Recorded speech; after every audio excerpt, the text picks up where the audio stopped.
Hi friends, ഇന്ന് നമ്മൾ കേട്ടിട്ട് എക്സാമിനെ കുറിച്ചൊരു ഡീറ്റെയിൽ വീഡിയോ ആണ് ചെയ്യാൻ പോകുന്നത്. പലർക്കും കേട്ടിട്ട് എക്സാമിനെ കുറിച്ച് ഒരുപാട് ഡൗട്ടുണ്ട്. എന്താണ് കേട്ടിട്ട് എക്സാം, ആർക്കാണ് അപ്ലൈ ചെയ്യാൻ സാധിക്കുക, എന്തൊക്കെ ക്വാളിഫിക്കേഷനാണ് വേണ്ടത്, ഏത് കാറ്റഗറിയിലേക്കാണ് അപ്ലൈ ചെയ്യേണ്ടത്, നെഗറ്റീവ് മാർക്ക് ഉണ്ടോ, എത്ര ക്വസ്റ്റ്യൻസ് ഉണ്ടാവും, അങ്ങനെ ഒരുപാട് ഡൗട്ടുണ്ട്. എക്സാം പാറ്റേൺ ഒരുപാട് ഡൗട്ടുണ്ട് എല്ലാവർക്കും. അപ്പോൾ നിങ്ങൾ ഈ വീഡിയോ കണ്ടാൽ, നിങ്ങളൊരു ബിഗിനർ ആണെങ്കിൽ അല്ലാത്തവരാണെങ്കിൽ പോലും നിങ്ങൾക്ക് ഈ വീഡിയോ വളരെയധികം യൂസ്ഫുൾ ആയിരിക്കും.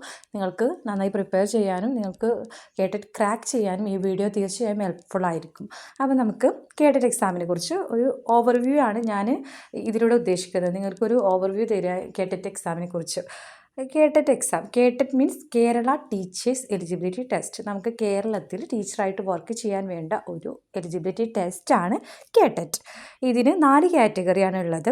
കാറ്റഗറി 1, ഈ കാറ്റഗറി 1 നമ്മൾ ക്ലാസ് 1 to 5, അതായത് 1ാം ക്ലാസ് മുതൽ 5ാം ക്ലാസ് വരെയുള്ള കുട്ടികളെ നമുക്ക് പഠിപ്പിക്കാൻ നമ്മൾ കേട്ടിട്ട് കാറ്റഗറി 1 ക്രാക്ക് ചെയ്തിരിക്കണം. അതുപോലെ കേട്ടിട്ട് കാറ്റഗറി 2 ക്രാക്ക് ചെയ്താൽ നമുക്ക് ക്ലാസ് 6 മുതൽ 8 വരെയുള്ള കുട്ടികളെ നമുക്ക് പഠിപ്പിക്കാൻ സാധിക്കും. കാറ്റഗറി 3 ക്രാക്ക് ചെയ്താൽ ക്ലാസ് 8 മുതൽ 10 വരെയുള്ള ക്ലാസ്സിലെ കുട്ടികൾക്കുള്ള അധ്യാപകനായിട്ട് നമുക്ക് വർക്ക് ചെയ്യാൻ സാധിക്കും. ഈ കാറ്റഗറി 4 എന്നുള്ളത് ലാംഗ്വേജ്, അറബിക്, സംസ്കൃതം പോലുള്ള ലാംഗ്വേജ് സ്പെസിഫിക് ആണ് കാറ്റഗറി 4. ഇനി നമുക്ക് എക്സാം പാറ്റേൺ നോക്കാം. ഇതൊരു ഓഫ്ലൈൻ മോഡ് എക്സാം ആണ്, ഓൺലൈനിലല്ല, ഓഫ്ലൈനായിട്ട് തന്നെയാണ് നടക്കുന്നത്. OMR ബേസ്ഡ് എക്സാമിനേഷൻ, അതായത് ഒരു 1 വേർഡ് നമുക്ക് എഴുതി ഫലിപ്പിക്കേണ്ട കാര്യമില്ല. ഇതുവരെ നമ്മൾ എസ്സേ, പാരഗ്രാഫ്, സെൻറ്റൻസ് അങ്ങനെ നമ്മളൊരു കറക്റ്റ് നമ്മൾ എഴുതി ഫലിപ്പിക്കേണ്ടി വരുന്നിരുന്നു ഓരോ ആൻസറും. പക്ഷേ ഇതങ്ങനെയല്ല, ഓരോ 1 വേർഡാണ് ഉണ്ടാവുക. ഒരു OMR ബേസ്ഡ് എക്സാമിനേഷനാണ് കേട്ടിട്ട്. അതുപോലെ 115 ഒബ്ജക്റ്റീവ് ടൈപ്പ് ക്വസ്റ്റ്യൻസ് ഉണ്ടായിരിക്കും. ഓരോ ക്വസ്റ്റ്യനും ഓരോ മാർക്ക് വീതം, അങ്ങനെ ടോട്ടൽ 115 മാർക്കാണ് ഉണ്ടായിരിക്കുക.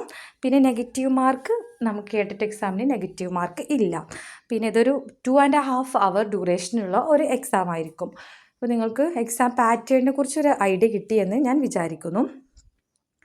ഇനി നമ്മൾ എലിജിബിലിറ്റിയാണ് നോക്കാൻ പോകുന്നത്. ആർക്കൊക്കെ ഏതൊക്കെ കാറ്റഗറിയിലേക്ക് അപ്ലൈ ചെയ്യാം. ഇപ്പോൾ ഞാനൊരു BEd പാസ്സായിരുന്ന വ്യക്തിയാണ്, ഒരു സ്റ്റുഡൻ്റാണ്. അപ്പോൾ എനിക്ക് ഏത് കാറ്റഗറിയിലേക്കാണ് അപ്ലൈ ചെയ്യേണ്ടതെന്ന് പലർക്കും പല സംശയം ഉണ്ടാകും.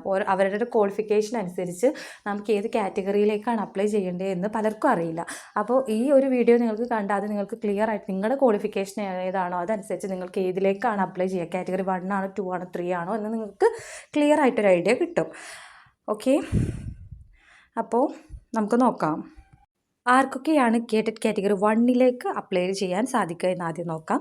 നിങ്ങൾ higher secondary or +2, 2 year DLED or TTC ഉള്ളവർക്ക്, അല്ലെങ്കിൽ higher secondary +4 year BEd or other qualification specified by the കേട്ടിട്ട് നോട്ടിഫിക്കേഷൻ.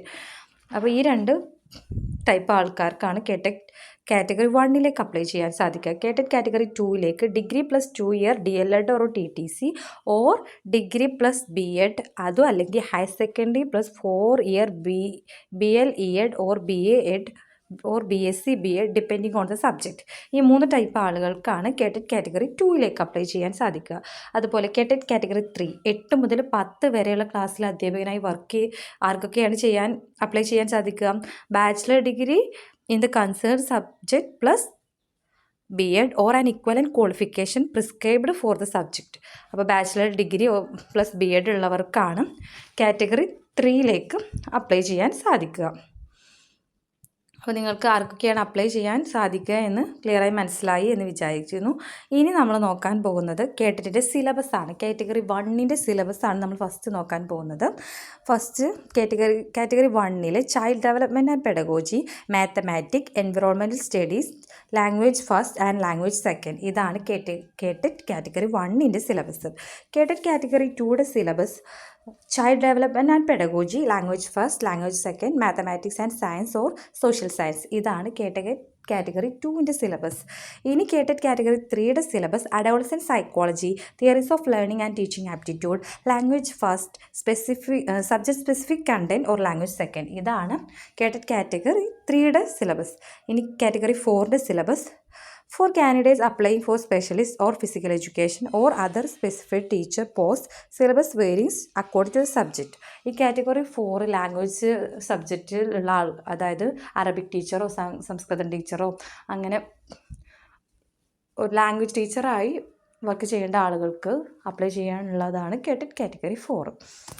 നിങ്ങൾക്കൊരു ഓവർവ്യൂ കിട്ടിയെന്ന് വിചാരിക്കുന്നു. Thank you and all the best for your exam.